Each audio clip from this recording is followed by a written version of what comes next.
you have to envision something before you can create it. And magic is all about having a vision, having an image, and directing energy through it.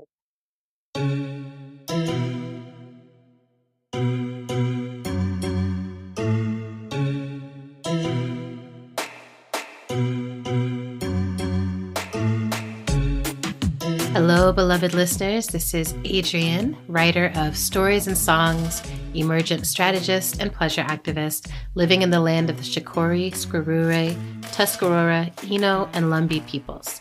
And this is another episode of How to Survive the End of the World, our podcast about learning from apocalypse with grace, rigor, and curiosity. When I say our, I'm including my co-host and sister Autumn, who is currently on sabbatical. Have a great time, sister. In her absence, and in honor of my book Fables and Spells, I'm going full witch this season and having conversations with some of my favorite witches and teachers. I'll also read you little bits and pieces from the book each episode. Now, what I mean by witch is people who work with elements of the natural world, including our human nature, to generate more possibilities. Witching is engaging the essential natural world with magic, supernatural, and healing intention. Some names for what I'm including in this work are shamanism, sorcery, seeing, healing, herbalism, midwifery and doula labor, root work, conjuring, ritual and spell casting, astrology, divination, sound baths, altar building, song channeling, building a direct relationship with the realm of our ancestors, the spirit, the holy, the ethereal. Today, I'm really geeked out about my guest. When I imagined doing this season, this was one of the first people who came to mind. And I was like, you got to aim high and reach for the stars and maybe you'll gather it. And today we have Starhawk here on the podcast. Hi, Starhawk. Hi. Starhawk is an author, activist, permaculture designer, and teacher, and a prominent voice in the modern earth-based spirituality and ecofeminism movements.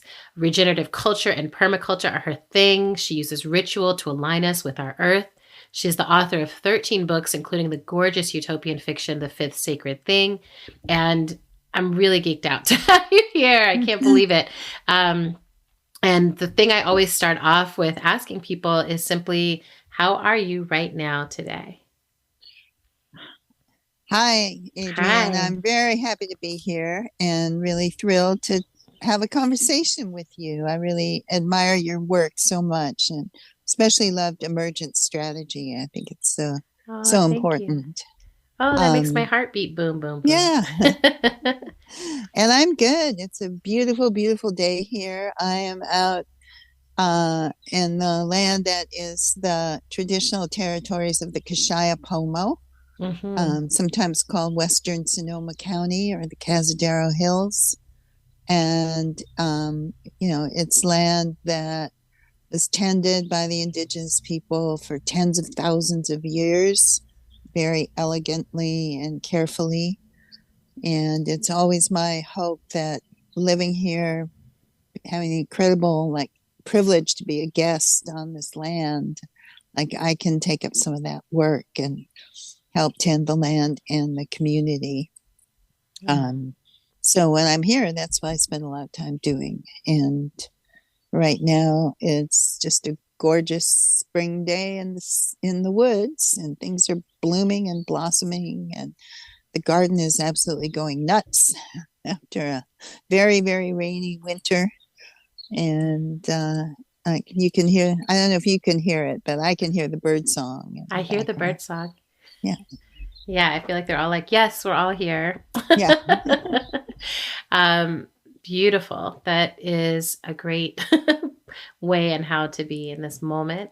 I'm having a good day today. I slept well last night. Many of our listeners know I went through a major loss. A good friend of mine passed away recently. And I'm so sorry. Thank you.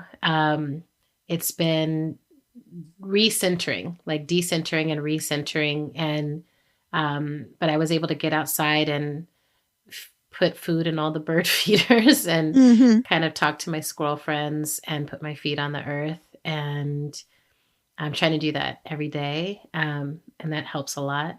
And then today I have I think I get to do 4 conversations with witches. So Well, I'm it's a good day.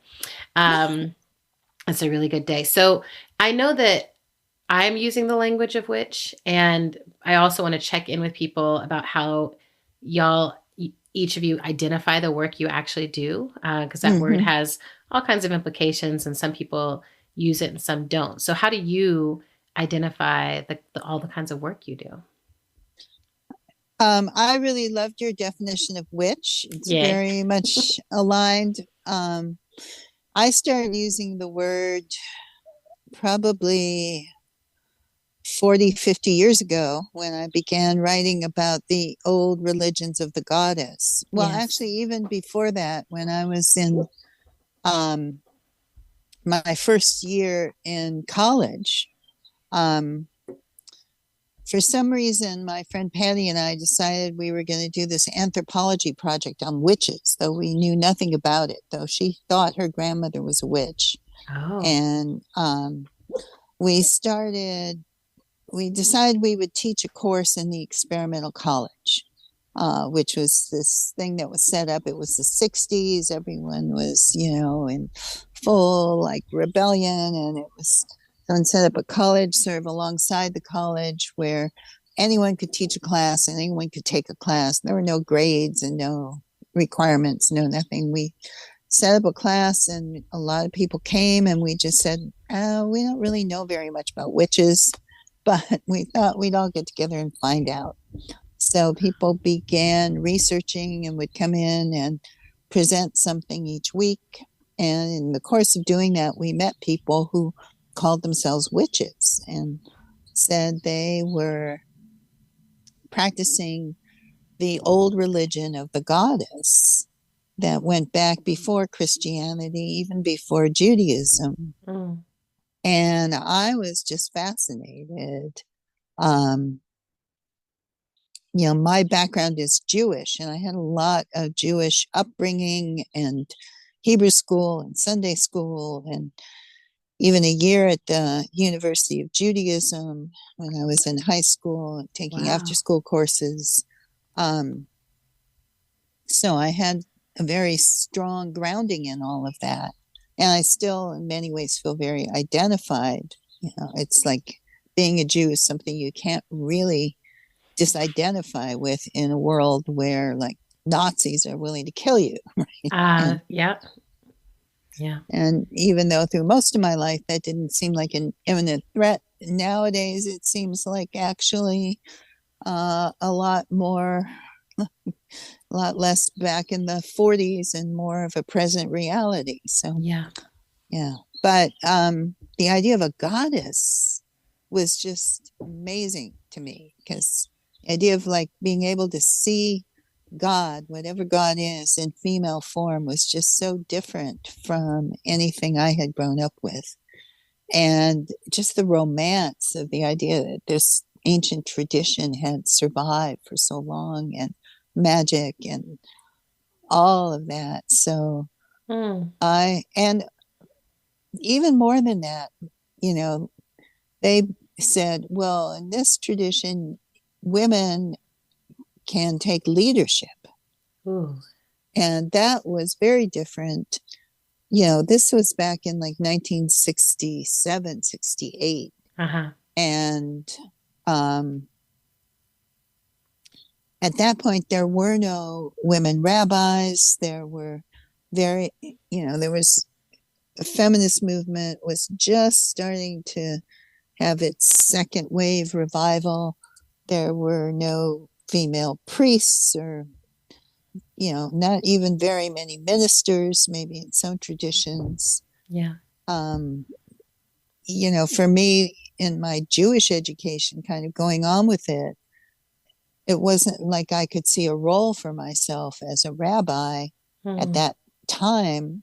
It was like you could run the Hadassah, the women's organization, or you could be uh-huh, a Hebrew school teacher.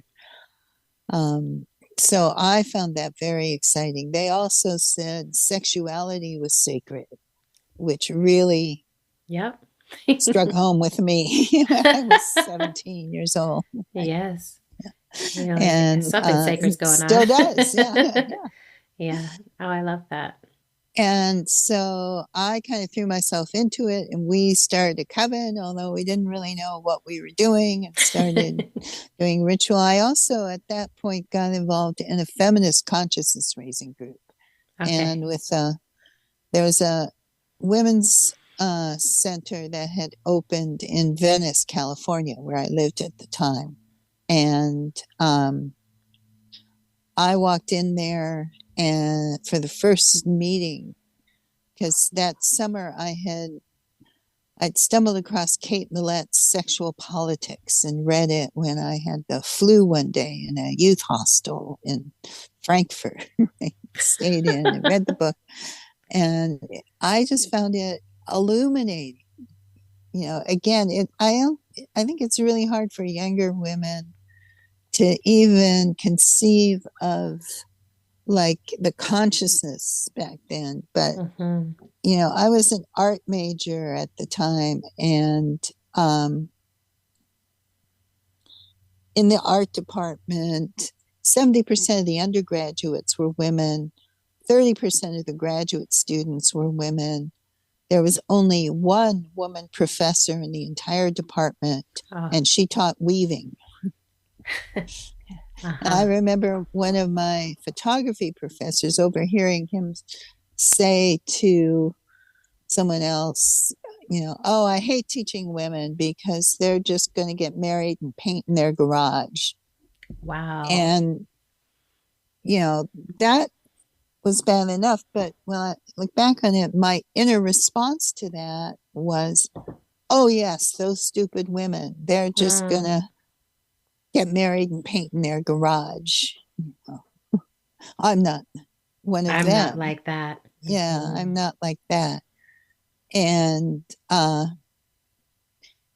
so discovering the feminist movement, kind of going like, oh, maybe it's not those stupid women. Maybe it's actually a whole social organization.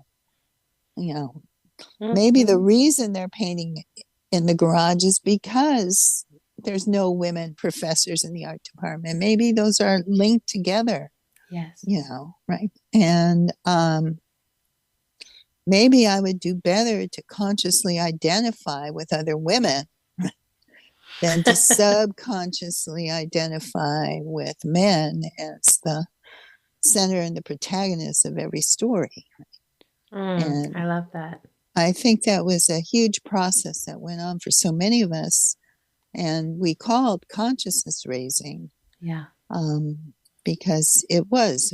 And a lot of that early movement was centered around forming circles where women would get together and meet every week, and we'd have a topic where it might be your mother, it might be your work, it might be school, Mm. but you'd have a chance to speak about it without being interrupted and without being challenged, because we had noticed how often in life women get interrupted and talked over.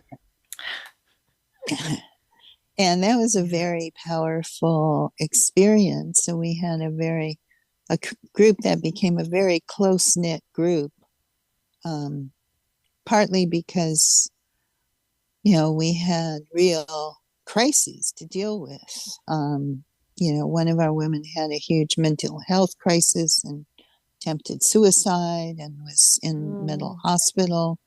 Another woman in the group developed early breast cancer and Uh-huh. actually died quite early. Hmm. So our consciousness raising group, we did do some rituals together, and Hmm. it seemed like there was kind of an overlap between a coven or a circle, ritual circle, consciousness raising group. I Um, think there's a huge overlap. yeah.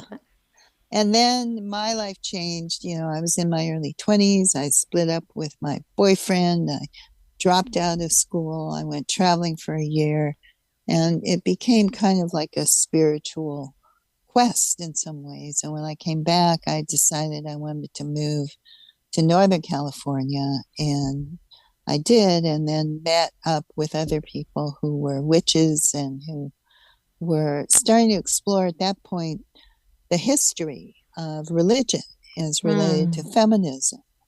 Was religion all around us was so patriarchal and so male dominated. yeah. And we were asking, was there ever anything different? Is there ever anything different? And we, of course, discovered yes, there is. Obviously, there are many indigenous traditions where women have very powerful roles and are leaders and are culture makers and healers. And we also discovered if you go back far enough, even in the roots of European culture, there are these earth based traditions Hmm. where women were the healers and um, often the visionaries and the leaders. And then that brought us around to understanding the role of the witchcraft trials and the way that that was very consciously stamped out in Yes. Europe.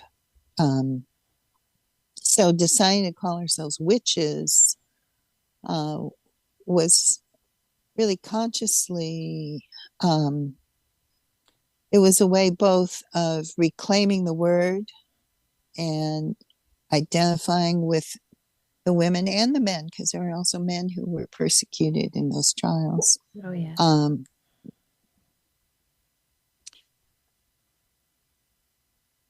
but also understanding the way that word, that word was used as, I think, a way to stop people thinking. You Yes. know, you say the word witch, and it creates this image of a powerful woman who is dangerous and probably evil. Hmm. And to counter that, and to say, Carol Christ, who was one of the writers and thinkers on all of this, said basically, the goddess is the image of beneficent female power. Yes. And understanding how few of those images there are in our culture, other than things like the mother, Right. and the Virgin Mary. Yeah. But to have female power that was not just nurturing, but was also had agency and Yeah. also could express anger and also could express determination and setting a goal and following it and taking on responsibility and leading. Yeah. You know, those things were always suspect Hmm. and still are. I think that's a big part of, Yeah. yeah, like what led to this book and this podcast and Mm-hmm. kind of this claiming, this exploration is, things circle back around. And I'm like, I want to be mindful of not letting boxes be closed that have already been blown open, Mm-hmm. not letting spaces be taken, not giving seating territory that has already been liberated and wants to stay that way, within Mm-hmm. ourselves and without. And I hear so much in how you came to it that was like, we didn't know, we were trying, we were experimenting, and we were studying, we were Mm-hmm. learning. And I wonder if at any point there was like, oh, this is the formal lineage of my work, or these are the people that I'm going to claim as my teachers, or the folks who are really pointing me towards the rituals, or was it more intuitive, When when I moved to the Bay Area in Mm-hmm. 1975, um, there was a community here that was already much more open and well organized. Okay. At that time, most witch groups were pretty much secret and hidden. And of course, it was long before the internet. It was really difficult to find people. There were a few books you could find. Yeah. Every now and then there was a cult bookstore. Or I had run into witches, our original teachers, first at the Renaissance Fair in but I had started teaching a class through an open university in San Francisco when I got there. And one day a woman named Chandria walked in and said, "Hi, I'm from the New Reformed Order of the Orthodox Golden Dawn, and we're here to check you out." I was like, oh, oh no, Oh. the real witches have found me out. Yeah, that's awesome. And she invited me to ritual, and our little group, our class, like we went as kind of a class outing. And I remember being really somewhat terrified, saying like, okay, they start sacrificing babies, we're out of there, right? You got to have your standards. You got to have your Yeah. line. Yeah. But we went, and here were like, there must have been 100 people in this beautiful park with a gorgeous altar. And, I just remember like huge baskets of moon cookies, and just, it was like something out of a dream for me, the kind of thing you envision happening that I had never seen in real life before. And we had this ritual, and I was just floating for days. It was so wonderful. So I got connected to their group, and they had actually organized a group called the Covenant of the Goddess that had applied and gotten standing as a 501c3, as a recognized religious organization. Oh, wow. Of course, in the United States, the entity that decides whether or not you're a real religion is, of course, the IRS.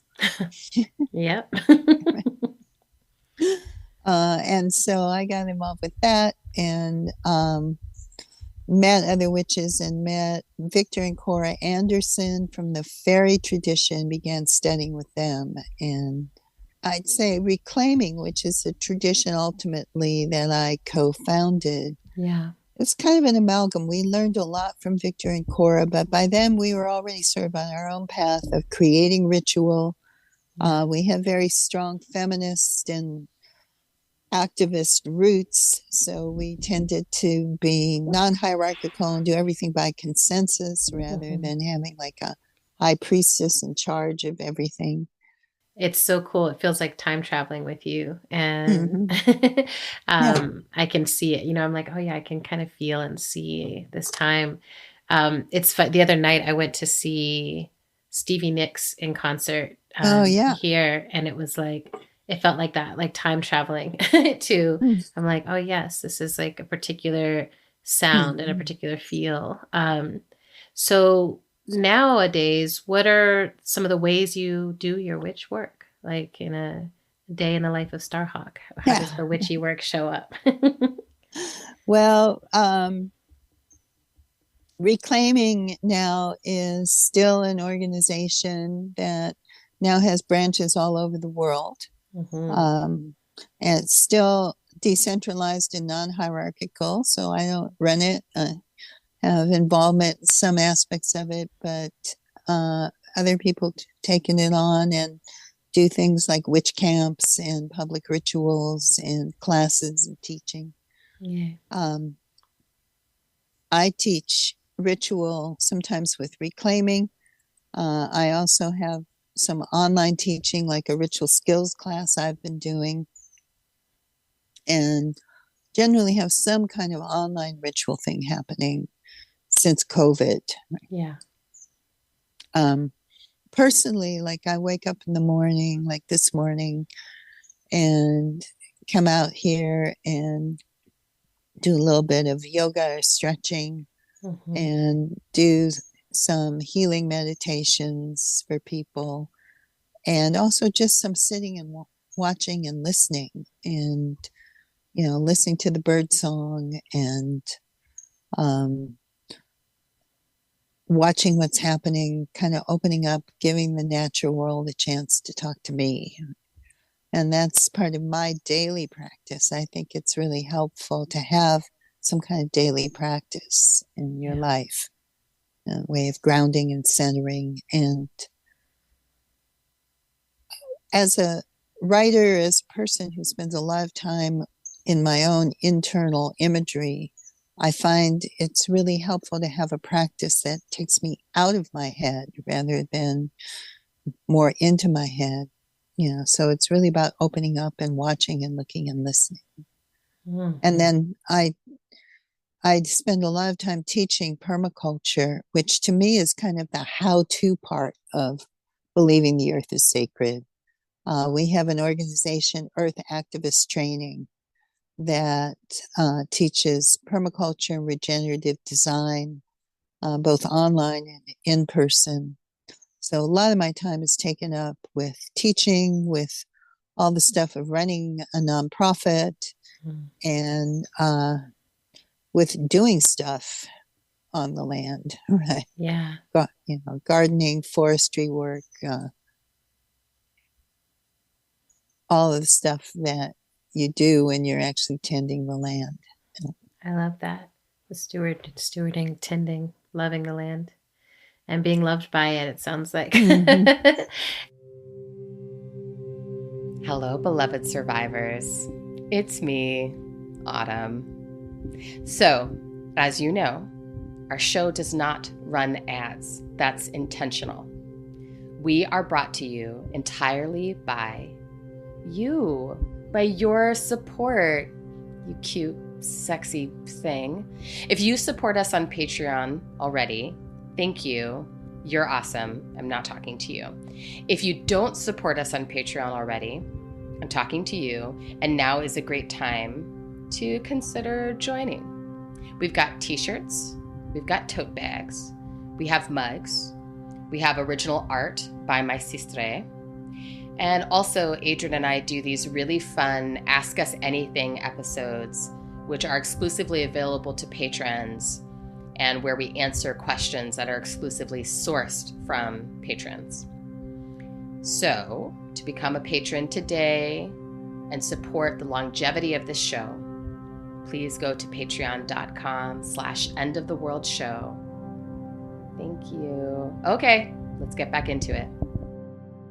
Do you still write fiction? Do you still find yourself writing often, or how do you feel like that's slid back a little bit in the...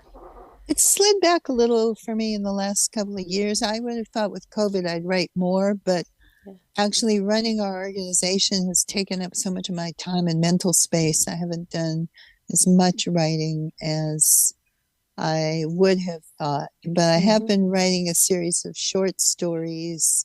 There's now a genre. Like my stuff never had a genre before. It wasn't exactly science fiction, but now there's this genre of solar punk, right? Solar punk, yeah. Yeah, that's like, positive visions of the future, which for me is really important, both as a writer and as a witch. Yeah. One of our magical understandings is that you have to envision something before you can create it. And magic is all about creating, having a vision, having an image, and directing energy through it. That's right. And so the Fifth Sacred Thing, which was my solar punk novel, right? Yes. And I wrote actually 30 years ago, was both about having a positive vision of the future and also, I think, futuristic fiction always has a tendency to warn, right? And, what would happen if we continue on the negative trends, and then what happens when they collide? Yes. How does the peaceable, balanced, diverse society defend itself without having to turn into a warlike hierarchy? Yeah. But I've been writing a series, some short stories for Solar Punk magazine, and one's in an anthology called Bioluminescence. Oh, yeah. That's sort of set in a future where there's the religious order of regenerators. Wow. Groups that have decided to become like the conscious regenerators of ecosystems and landscapes. But each one of them has a different take on how to construct gender. So, oh, wow. Yeah. So there's one where gender is a verb, and it's not really, it's something you do. It's not an identity so much. Got it. And Oh, the that's story is cool. really about the clash with the younger generation who grew up that way, has internalized that, and the older generation that's still in reaction. Mm-hmm. And then there's another one where people still really love all the old gender roles, but they change every 6 months. Everyone switches gender. Oh, great. That's very Le Guin. I Yeah, love so it's that. kind of like a rom-com, like Mm-hmm. Yeah. what happens to your relationship if you suddenly switch genders in the middle of it, right? Oh, that's fun. It seems Yeah. like it could be fun. So I have Yeah. in mind to write some more of those and maybe eventually put them together into a book. I love that. There's also, I've been judging this contest that is introducing, it's sort of like the genre is cli-fi, climate fiction. Uh-huh. And I feel like your work also fits, Yeah. could fit easily in that space. And really trying as much as we can to elicit these, right, positive Mm. or beneficent imaginations of what the future Yeah. could look like, and at least trying to imagine ourselves surviving and feeling compelled by our survival. Mm-hmm. I'm a student of Octavia Butler and Ursula Le Guin, and like I love the fifth sacred thing. I love, getting people to ideate together as well, just to be like, okay, Mm-hmm. we don't have to write it all down, but what do we imagine is possible for this land or this community or this relationship or this place? So, uh, but it also makes sense to me. I think that the work it takes to run organizations actually does occupy a lot of that same space. So Yeah. I feel like there's a lot of people I know who are like writers, but it's on the back burner while they, while they organize. Um, and I I've think, always felt for me, doing and organizing is important. It kind yeah, of feeds the writing, exactly. but I'm actually trying to shift it now so I can maybe do less and have more mental space to get back to Yeah, writing more. same.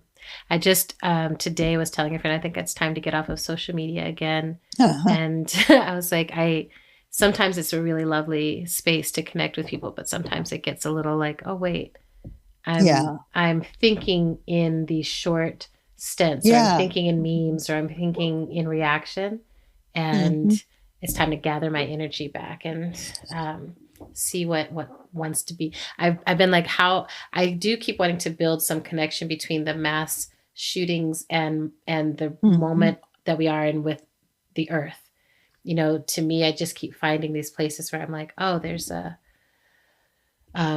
vigilante Mm-hmm. justice that is moving in us right now that continues to disconnect us from home.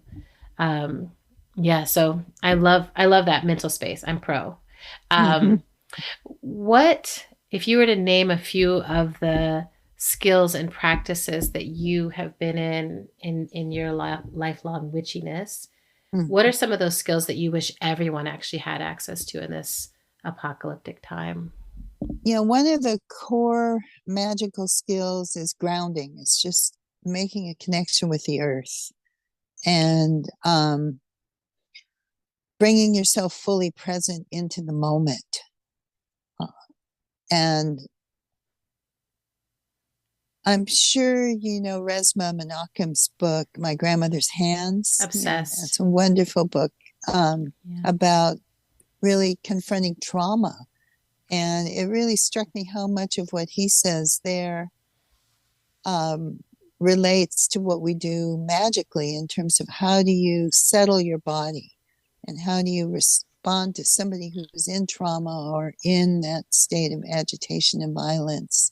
Yeah. Well, it helps to have a settled body. And what he means is really what we say about grounding. It's breathing, it's really getting an energy flow that moves through you and that connects you to the earth, just like having that extra little prong on your refrigerator cord like helps it handle more energy. Yeah. So I think that's very useful, and it's something I've taught For many, many years, I was training activists to do nonviolent direct action and Yeah. sometimes to go into very dangerous situations with riot cops or in Palestine where there were, going up against the military and people were really literally getting shot and Yes. killed. Yeah. Um, and that grounding will help make you safe in a dangerous situation because it will help keep you from going into reaction and just purely panicking Yeah. and keep you in a state where you can make a conscious choice about what you want to do.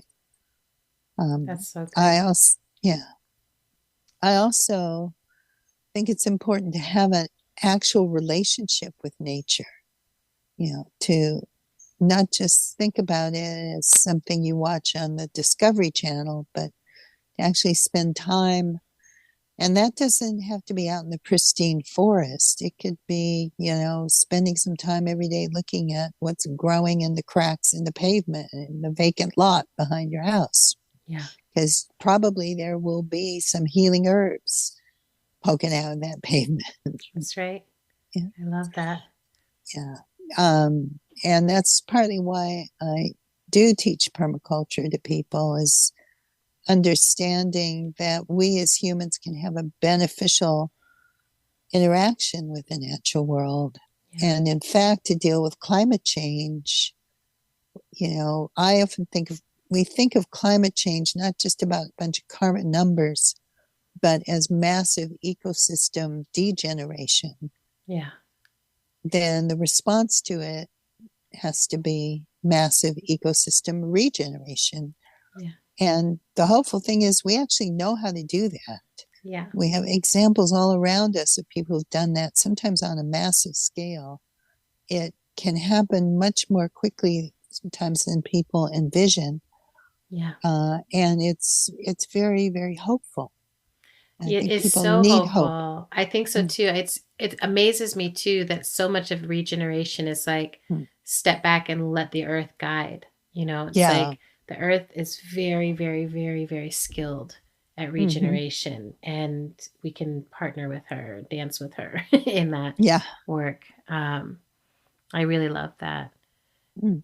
These are good. These are good, people. You hear these? Yeah. These are doable. Yes. Well, So that's the thing about yeah, climate. Like, I think we often look at climate through what's unconsciously a kind of Christian asceticism worldview that, like, mm, we have to atone for our climate sins by being punished and by giving things up and, by mm-hmm. not enjoying things. Um, Actually, what we need to do around climate are nice things, right? Yes. You know, we need to switch from nasty, polluting fossil fuels that horrifically oppress people in the lands where they're extracted to Yes. clean, renewable sources of energy. Yeah. You That are know, good for all of us. we Yeah. have to start growing food in ways that actually heal the soil instead of poisoning the food that we eat. Right. We have to spend maybe less time acquiring things, but more time actually with community, with friends, with family, um, with neighbors. Um, we have to have clean water and clean air and beautiful natural systems. Like, where's the downside in that? Right? I know it always befuddles me. I'm just sort of like, it's Yeah. just clearly better this way. But I think there's also something about power that I'm like, when you Mm-hmm. experience what it feels like to have power with other people, power that doesn't Mm-hmm. denigrate or erase. Um, I think that kind of power is orgasmic and wondrous and Mm-hmm. interconnected. But I think that until people experience it, they don't believe. They're like this. There's only one way to feel power, and it's to dominate. And I think there's something in that I feel like I keep trying to be an invitation to. It's like, what does Yeah. it look like to have that power with the people that you love, power with the people we share this planet with? I think that's so important in building our movements Mm-hmm. because we have to have movements that protest against things because there's just so much going wrong, right? We have That's to right. stand up sometimes and say no, but our movements are always more powerful when they also embody a yes, and where they give people an opportunity to experience that feeling of doing something together. I mean, Exactly. been involved in a lot of the mobilizations in the global justice movement. And part of what made them so powerful is we have a convergence, people would come together and we'd essentially set up like a little mini city for a few days where there were roles for everybody to do something and to contribute maybe you were not going to be a good street activist and run around and face down the riot cops, but maybe you're going to be a fantastic cook and feed everybody. Yes. There's always a And, role. Yeah. people have some very core needs. And I think one of the reasons we're seeing this total meltdown of our culture, which is the mass shootings, I think, are a symptom of Mm-hmm. our massive cultural dysfunction, Yes. is that our culture is no longer providing people a sense of belonging to something worth belonging to, That's right. um, of being seen and valued, of having agency, being able to have an impact on the world in a positive way, Yes. and a sense of meaning and purpose. And I think a movement at its best does that. Exactly. Yeah. I think of that all the time, that movement Yeah. has to be a sanctuary for that part of us that seeks belonging. Mm-hmm. And that's also part of the earth piece. Because I'm like, when you connect to the earth, the belonging is a direct connection, right? Like, Yeah. I'm like, Right. Yeah. just go. Like, you already belong here. You already belong to this place. And Mm-hmm. everything belongs here already. And what we're trying to do is remove these constructs that make us believe otherwise. I do have a last question for you, Mm-hmm. which is kind of a personal one. So, I've always in these moments where folks are like, "Oh, you know things and you've got some Mm-hmm. wisdom and stuff." And then I'll be going through my own healing journey still. I'm going through right now. I'm really turning and looking at how the patterns of disordered eating have shown up in my life and what they're Mm-hmm. connected to, and for someone who really seeks to be present, how much numbness still has a function in my life. Mm-hmm. Um, and I don't think that keeps me from being able to be a very healing witch. But Mm-hmm. I'd love to hear from you if you have thoughts on that, like what it takes to be able to make a good offer of your witch work while you're still doing your own healing. Well, I think that healing is a lifelong process. It's a never ending process. So Yeah. there's never a point where you're fully healed. Yeah. And you don't have to be in order to be a healer. It's a very powerful archetype of the wounded healer that we Yeah. heal to some extent, out of our own wounds, because that's how we understand the process Yeah. and how we learn compassion. Um, so I've heard people kind of in the New Age movement for decades going like, well, I thought that in order to work for peace, I had to make peace within myself. And I've always said, like, well, again, like, it's not like get to some point in life where you've made peace within yourself and then you can go out and try to make it in the world. Right. Part of the way you make peace within yourself is through that engagement with the work of doing it in the world. And I think it's the same with healing. If you feel that you have something to offer, I think it's helpful to have a discernment process where Yes. you can sit for a moment and just say, what am I offering? Is this something that's been asked for? Is this something that is welcome? Right. Or is this coming out of my own need to be a healer? Ah, I love that. And usually it's at least some part of it is coming out of your own need to be healer. Like that's okay. Like, Yeah. but as long as the bulk of it is really responding to a need, Hmm. um, and being able to set aside some of that and knowing kind of where your own wounds are and where they might create distortions in your perception of somebody else's.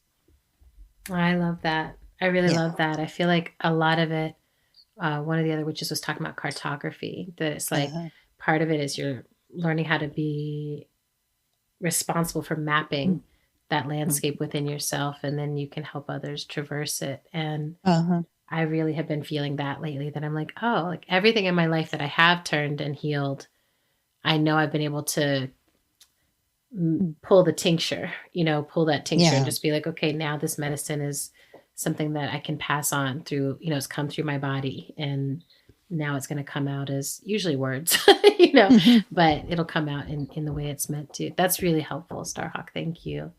Um, is there anything I didn't ask you about that you want to make sure you share or say? Well, I did want to share one story. Mm. When the big mobilization was happening at Standing Rock, I went Uh-huh. there. Just I was only able to go for a short time over that Thanksgiving weekend, but Mm-hmm. um, my whole life I had been writing about how the spiritual and the political are connected, Yeah. and that your activism needs to be grounded in spirit if it's going to be sustainable, and your spirituality needs to be grounded in activism in the actual world. And Yes. to walk into that space and see at the very entrance a big sign that said, "This is a place of prayer and sanctuary," and feel this so powerfully.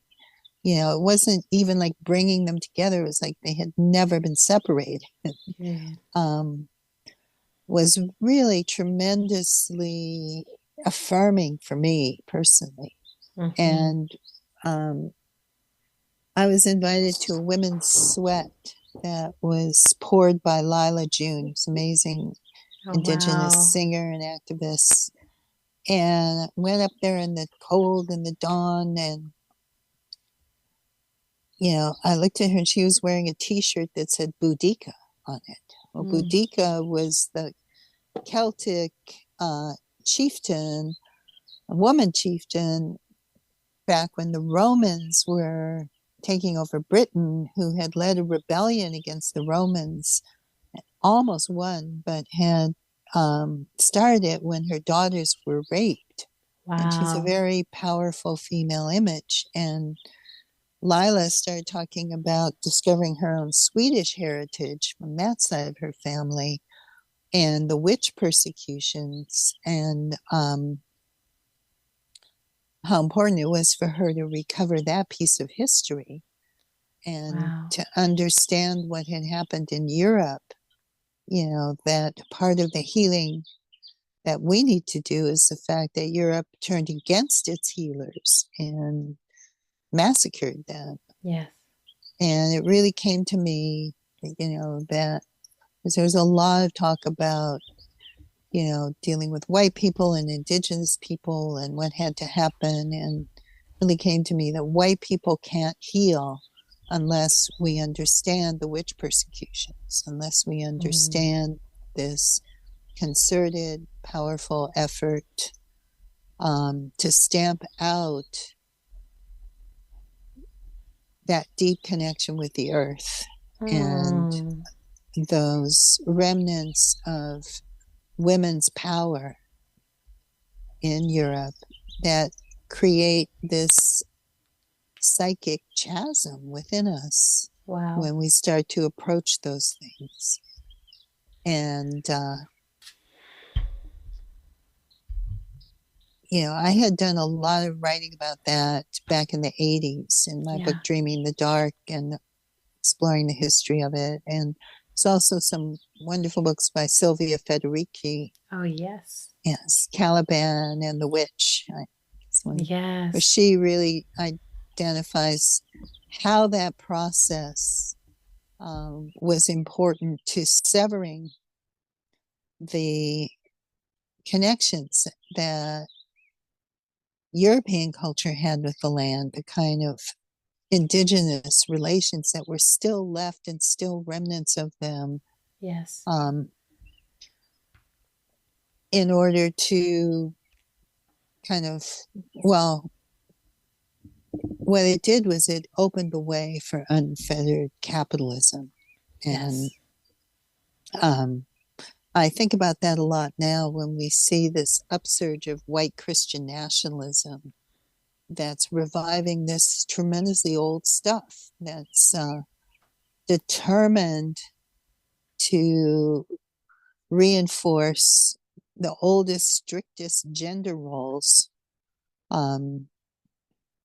That's rooted in racism Mm-hmm. and including anti Semitism, which is a form of racism, Mm-hmm. um, in order to maintain those structures of power. And to counter that, I think we need to understand. I think it was Einstein or somebody who said you can't change a system, if you think in the same way with the same thinking. Right? And, Exactly. Exactly. yeah. This is the core crucial thing. I Yeah. feel like more than anything else is I think of it as dominance thinking, Yeah. supremacy thinking, right? And I think too often in the movement, we end up, using dominance thinking to try to enforce Yep. We're like, we're gonna get non-dominant. free. I'm in charge. Right. I'm like, Yeah. And yeah. so, I don't, if you say something the wrong way, I'm going to throw you out of this group. Right. Yeah, that's right. I That's mean, right. there's so much of that stuff around cancel culture that's just pure right wing propaganda, but there are some seeds of truth in it. Oh yeah, yeah. And I think to counter it, we need to build a movement that is welcoming and that consciously says, how do we meet those needs? How do we give people, it's easy to give people a sense of belonging by saying, we belong, you don't, right? That's right. That's right. It's actually much more complex to be like, in all your Yeah. wholeness, you belong. Yeah. And how do we actually create structures that can hold it all? And how do we give people a chance to really be seen and valued in the fullness of who they are? Mm-hmm. That might include those identities, but where we understand that we're all a complex mix of identities. You might be thinking of one friend of mine who always says, I'm not a spiritual Indian. Right? Don't ask me to open with a prayer. Like, I'm I not that like to girl. play video games. Right? That's me. I'm always like, I'd rather be playing video games, but I will do Yeah. this for y'all, Yeah.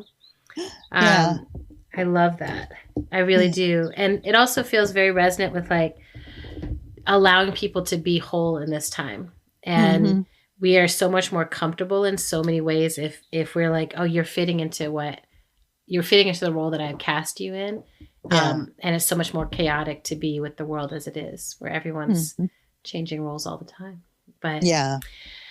Thank you, Starhawk, so much for taking time to sit with me. I feel like I could ask you questions for weeks and weeks and weeks and continuously be nourished by the stories and the conversation.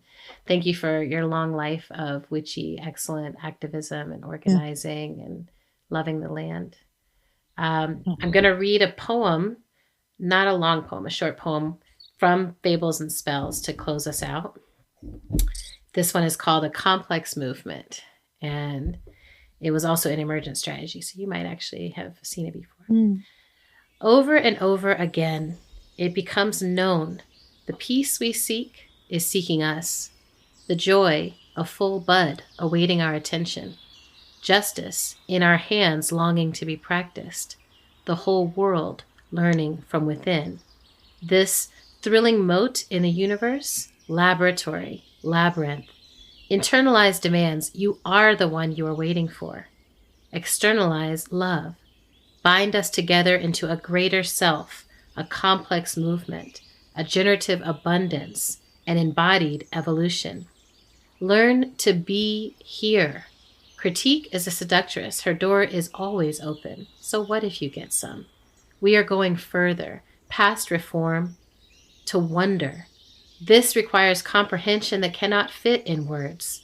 Out beyond our children, beyond the end of time, there is a ceaseless cycle, a fractal of sublime, and we come to create it, to soil our hands and faces, loving, loving, and loving ourselves and all our places. Oh, Shake these bones, oh God, shake that's these beautiful. bones, Thank you. Thank you. I'm so grateful for this time. And I'm grateful to all of our listeners for tuning in. Our episode was produced by the beautiful man, Zach Rosen. We are on patreon.com at End of the World Show if you want to support what you're hearing. You can also find us on Instagram at End of the World PC. Thank y'all. Thank you.